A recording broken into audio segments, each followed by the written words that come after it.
আমি কর্ণাটকের হুবলি থেকে এসেছি। আমি ওষুধ বিপণন কোম্পানির ম্যানেজার। আমার প্রশ্ন হচ্ছে, মৃত ব্যক্তিরা কোথায় যায়, তাদের কি হয়?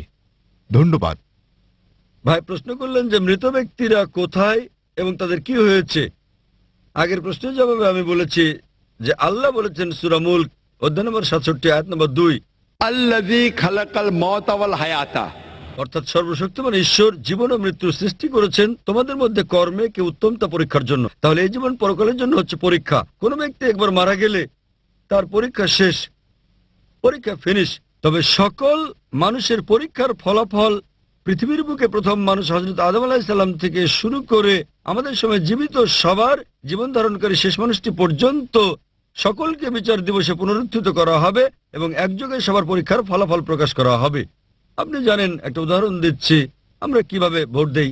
ভোট গ্রহণ করা হয় উত্তর ভারতে একটা তারিখে, দক্ষিণ ভারতে অন্য একটা তারিখে, পূর্ব ভারতে ভিন্ন একটা তারিখে, কিন্তু গণনা শুরু হয় একযোগে এবং ফলাফল ঘোষণা করা হয় একযোগে।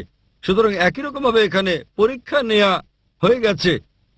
তবে তিনি মালিক ইয়াউমিদ্দিন, তিনি বিচার দিবসের মালিক। বিচার সবার একই দিনে হবে।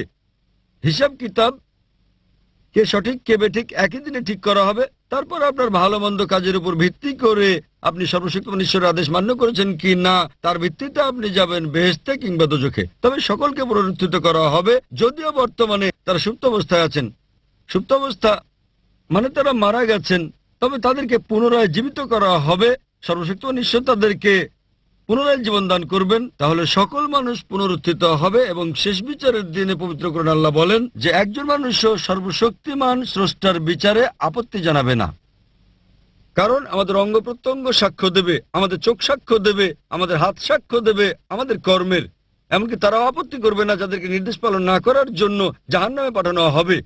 কোরআনে বলা হয়েছে তারা সর্বশক্তিমান স্রষ্টার বিচারে কোনো আপত্তি করবে না।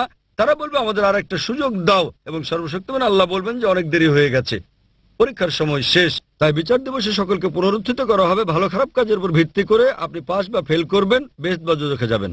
আশা করি উত্তরটা পেয়েছেন।